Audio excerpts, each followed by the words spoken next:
Hi, and welcome to the Flip Learning Network's Flipped Educator Spotlight Series. My name is Kelly Walsh, and I'm the Community Administrator for the Flip Learning Network. The Flip Learning Network is the original online hub of the Flip Learning community. We're a not-for-profit organization whose mission includes providing access to a wealth of tools, resources, and professional development opportunities. We hope to help educators build on the possibilities inherent in flipped teaching and learning, and to explore evolving student-centered instructional practices. We invite educators everywhere to explore the resources available at fliplearning.org and to contribute to the discussion through comments, questions, and by submitting your own posts. Indeed, the site is built on contributions from flipped educators like yourself who write blog posts. We also encourage you to join us on Slack, where we have an ongoing dialogue. Today's interview with teacher Mickie Gibbs is conducted by Kirch. Welcome. My name is Kirch, and I am a digital learning coach and former high school math teacher from California. And I'm also on the Flipped Learning Network board. And today I am here with Mickie Gibbs from Alabama. So welcome, Mickie. Thank you for having me. We are so glad that you were able to join us and share a little bit about your journey with your flipped classroom. So why don't we just jump right in and tell us a little bit about what you teach, where you teach, and what inspired you to become a teacher? I teach at a small junior high school in Alabama. I graduated from the high school of the system I teach, and that's actually where I started teaching, was A-rab high school.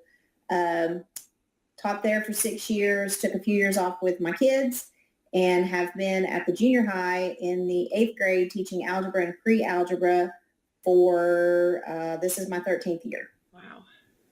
So what got you into teaching? Like, what do you love about just working with your students? I love seeing what I call the light bulb moments. I like the light bulbs and the ahas when they get it. I like being able to build good relationships with them.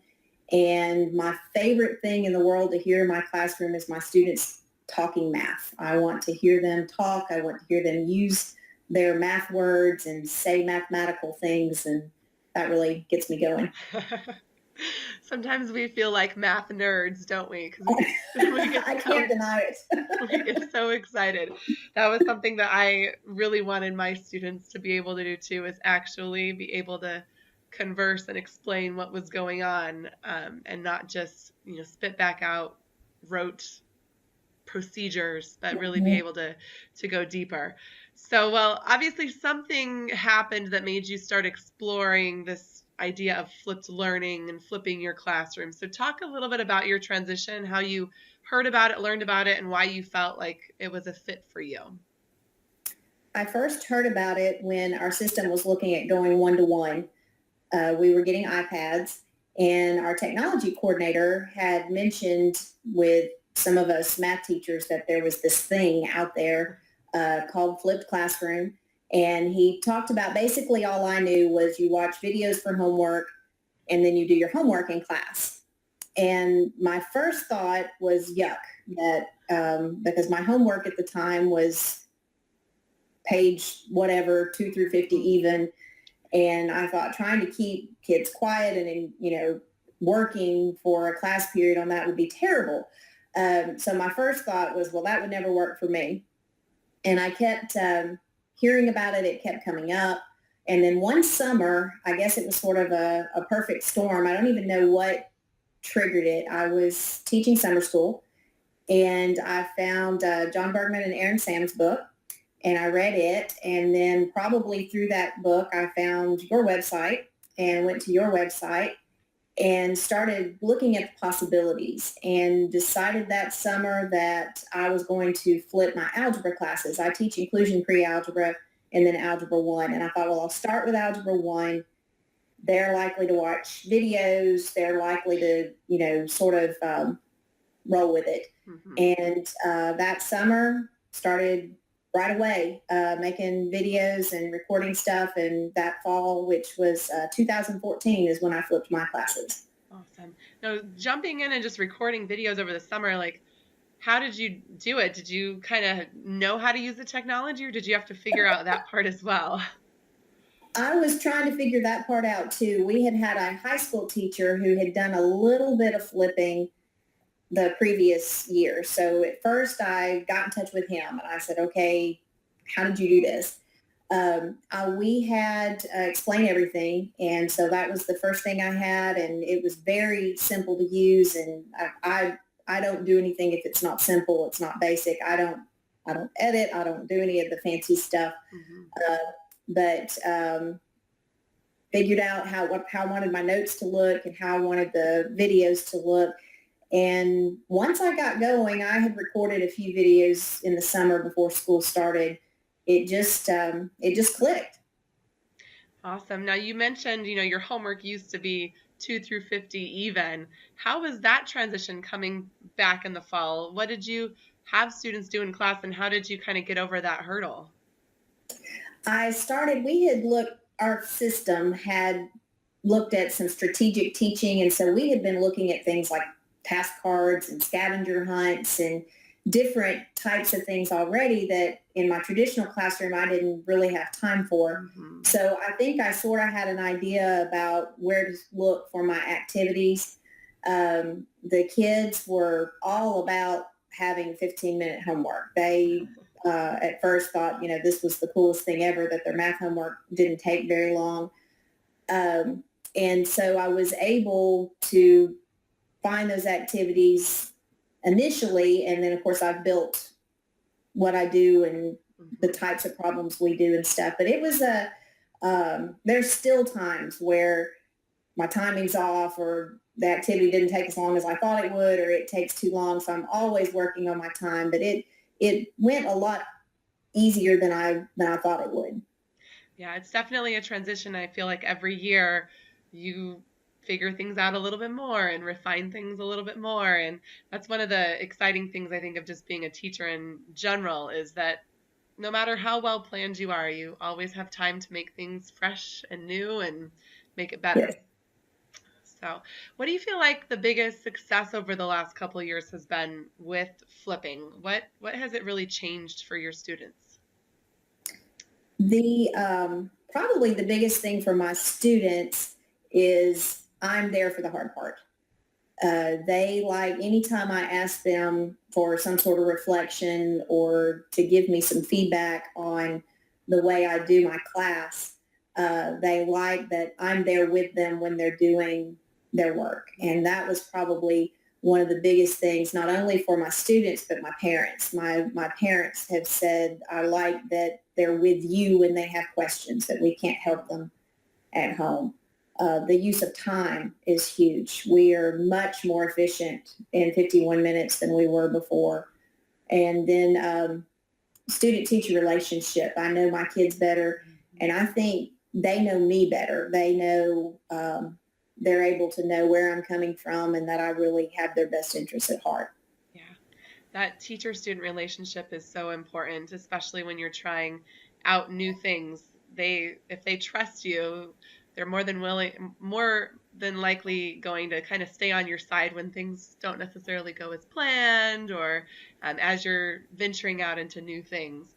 Now, you mentioned at first you heard about the flipped classroom, like with a group of math teachers when your district was moving one-to-one. Has anyone else jumped in with you, or were you kind of the one to take the bait? I took the bait, and I have remained pretty much a loner. I have my fellow 8th grade teacher this year. He does some in-class flip a little bit with his classes. And so when he heard what I did with videos, he's a new teacher this year, and how I do it, he's tried it out some with his, but it has stayed pretty much confined to my side of the hall. Okay. How have you, I know you've gotten, connected with other people outside of your school. Talk a little bit about that and what effect that has had on your journey. Oh my goodness. Mostly through Twitter. I found the flipclass chat almost immediately and started participating there that summer before I flipped. Being able to talk to people and message with people and use their ideas, and they're on all different parts of the country. And then I've been able to do presented at a regional technology conference and talked about my flipped classroom. So it's gotten me out of my building and been able to meet some fabulous people. Went to a mini FlipCon in Atlanta with John Bergman and Aaron Sams, got to meet them, and just met so many people that I wouldn't have otherwise. That's awesome. I love the flipclass community.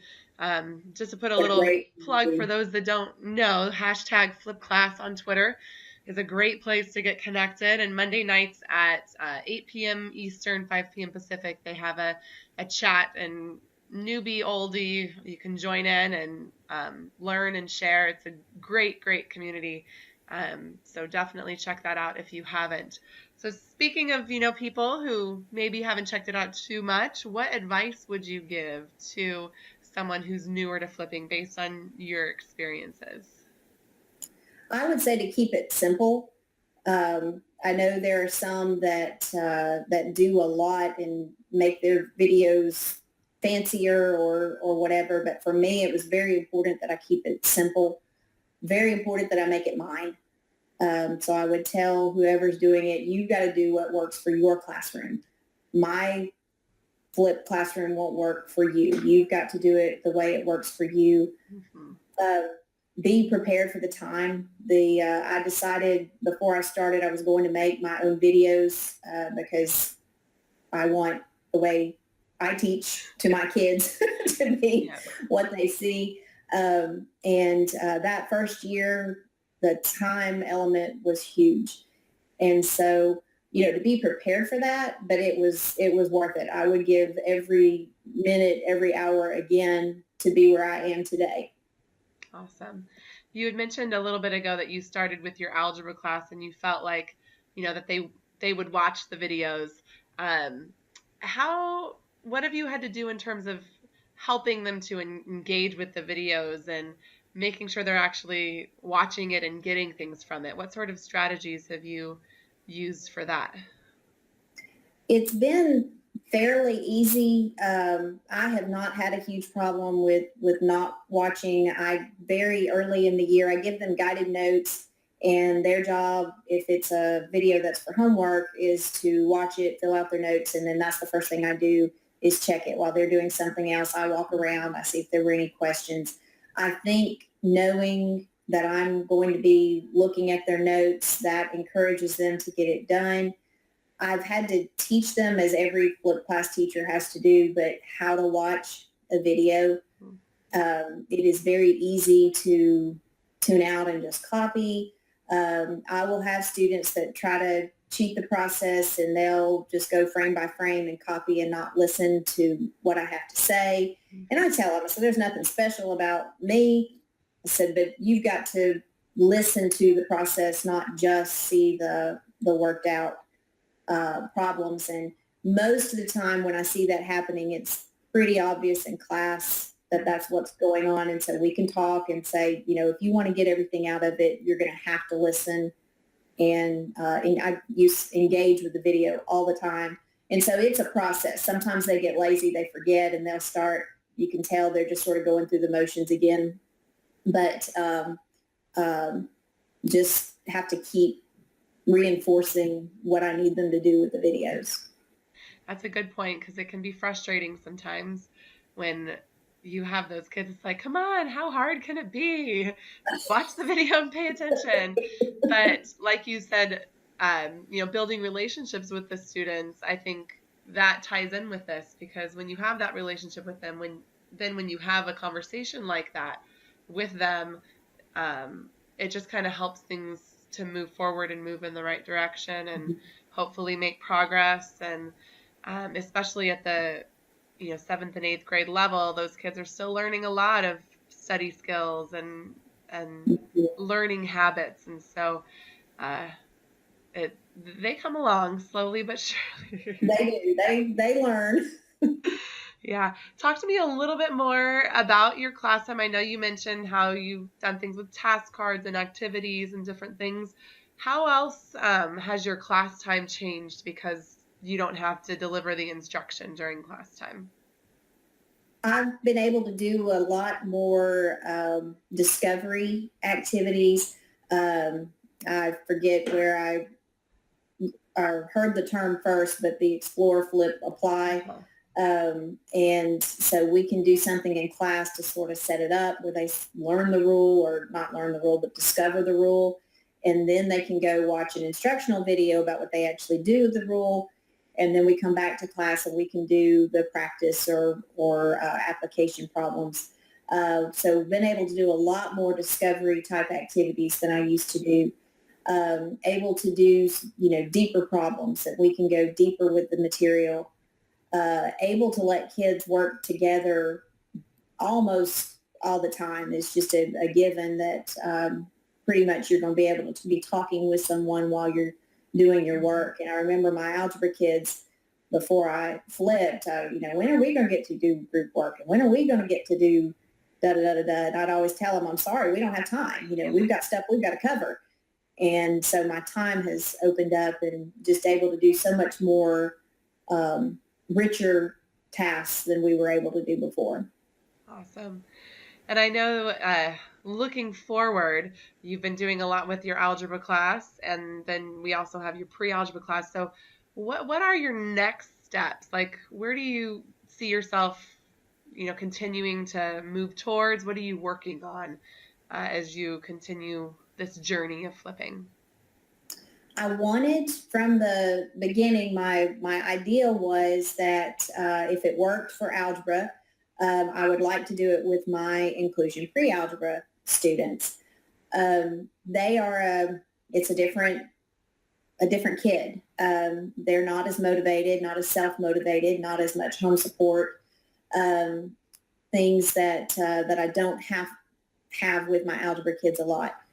And so I had read and seen things and articles and different things about an in-class flip. Still wasn't real sure how that was going to work. And last year decided to try that some. And I didn't do a whole lot, but I did a little bit. So I made short videos that they watched in class. And then we would do the activities after that. I wanted to expand that. So this year, I've been able to do more of that with them, and it's actually made some days sort of self-paced. Here's a video, here's some activity or practice, and then after all that's done, the next day we can do a whole group activity or some other class thing. So I'd still like to keep expanding that. There's now making more videos, which is more time. And again, it's worth it, but it is more time. I've flipped my math team. Our competitive math team is actually a class. So I started shooting them out little videos of things they needed to know how to do. I like the idea of a self-paced classroom. I'm not sure what it would look like yet. I can see that being something I would enjoy and something the kids would enjoy.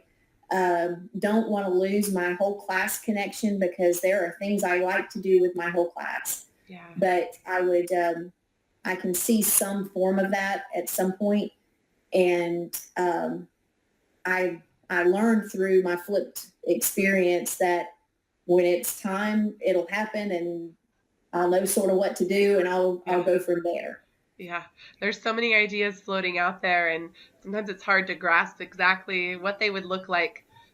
You had mentioned, your flip class isn't going to work perfectly for somebody else. And same thing, you see ideas out there and you're like, okay, I kind of like that, but I don't know how to make it work exactly. And it comes to you at the moments when it's time to make some shifts and make some changes. So that's exciting. I look forward to continuing to hear how things are going with your in-class flip and your continued work with your algebra classes. Where can people find you online if they want to either connect with you, ask you questions, or see what's going on in your classes? I am on Twitter all the time or daily. And my handle is at Mickie Gibbs 2, MICKIEGIBBS, and then the number 2. I have a blog, thanks to your encouragement when I started, and I think I even mentioned this in my first blog post, just to have somewhere to go back and see what happened, and that has been invaluable. When I'm about to run away, I go back and read other posts and see what was going on and what happened. So blogging would be another recommendation I would make. But my blog is Mrs. Gibbs Flips Algebra 1.blogspot.com. And then I'd be glad if somebody messaged me on Twitter to give my school email. I email with people. They'll say, hey, I got some questions, or I've got something to ask, or I've got a suggestion. I love communicating with lots of people. Awesome. Well, we will link all of those in this post and in this video so people are able to get to them. And I just want to thank you so much, Mickie, for giving up some time this afternoon to share with us. And I can't wait to continue to learn from you and learn from the Flip Learning community as we all just take steps forward together. So thank you again so much. Well, thank you for inviting me.